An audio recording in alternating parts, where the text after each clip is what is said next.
First question. Weather change. In the third of the fifth, when Derek got some jams, did you see anything, him finding another gear or something there to get out of those spots? Well, I think he just got more intensity. I think he realized right there that he had to make pitches. He had to get a couple extra outs there in the third inning. And then that fifth inning, he did a great job. That just shows you how Derek goes after things every day. He knew that we weren't probably going to score a lot of runs off that kid tonight. He stepped up and did what he had to do.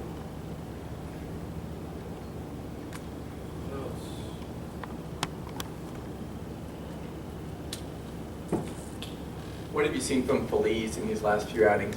Like you talked, I know about the velocity, but it looks like, I don't know, he's more engaged or something like that as well. It seems like he's finding 2010 vintage Feliz. Yeah, he's got his intensity right now. He goes out there every night now, and it looks like he's into it. And, it's a pleasure to see.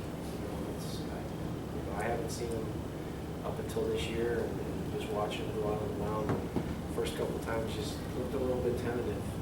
These last night, tonight, 95 tonight, making those pitches, it makes his slider even better. It was really good, really fun to watch. I like how your club, regardless of what the record is, they just fight every night, it seems, no matter what the score is, no matter what the opponent is. They really do, and you know what? That just says how professional they are. We got a bunch of young kids that are trying to learn to play the game correctly. And they got to play it for 9 innings. There's 27 outs. We got to get them all, and we're not going to give any of them up. So it's nice to be out there and watch them battle through it. Tim, was the move, the pinch run, Willard Air, all about speed and needing to tie the game, or was there something else going on? Well, I wish Gilder had the speed. No, it was more about JP got hit with that pitch in the toe. Okay. They had bat before, and I just wanted to put somebody out there that could pick him up and put him down without any pain. So it was just to get somebody out there that could run a little bit better. Yeah. As much as we pointed out about how many rookies you're playing, the kid Ryan Rua seems to be handling himself extremely well, does he not? He really does. I don't think this game intimidates him at all at this level. He's got a very quiet demeanor about himself. He hasn't said more than 3 or 4 words unless you ask him questions. But he's watching and he's learning. He's a smart kid. I like his athletic ability, his ability to play different positions. That at bat tonight to drive in or to get on there in the 8th inning. Fastball after fastball, he was still able to stay on that slider and place it. So pretty impressive. What did it mean to have Chirinos back in the lineup tonight? It was nice. You could see he had some energy out there tonight. I think him and Derek worked well together. Gave him a hard time because he's not going to catch tomorrow. You can only go one day in a row. But it was good to have him out there. It was fun to have him out there. I think he was enjoying himself. On Holland, if I could for a second, he threw 113 tonight. Are there no questions now for you about his strength? You don't have to worry about his pitches or monitor more than just a normal pitcher. I don't doubt him one bit. He was throwing 92 up there around his, I think, his 111th, 112th pitch. He hit 92. So, Derek's strong. It's all about his knee and fielding, getting off the mound, doing that stuff.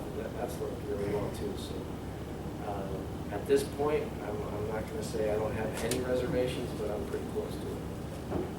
What is it that the young pitchers can learn from Derek Holland, watching him down the stretch here? I think his grit, his determination, his ability to fight through those tough situations, understanding where his outs are when it counts. And that's what he showed you tonight. In those 2 innings, he knew where to go to get those outs, and he got them.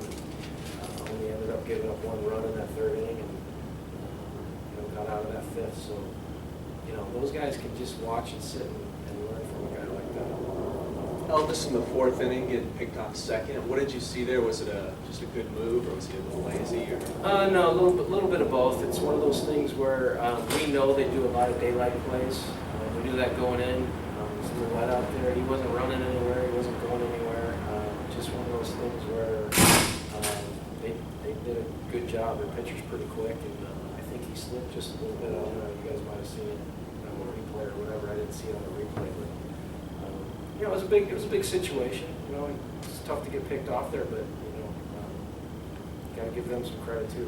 They ran that play pretty well. It was a bounce to Rua there. Is that a tough play for him to make when the runner's standing there? Did he do the right thing there, I guess? First and third? Yeah. The double play ball. Yeah, I talked to him in the dugout about it. Early in the game, I told him I want you to get 2 outs. You know, exactly what happened is going to happen if you looking back to third. You're going to get 1 out, and he's going to run home. BJ up the Reds 2 ball. You know, that's just part of the learning process. And you know, he hasn't played a ton of first base in his life. He's only played 20, 25 games there. So every time a new situation comes up, we're going to have to talk through it. He's very open to it. Okay, thank you. All right, guys. See if you are.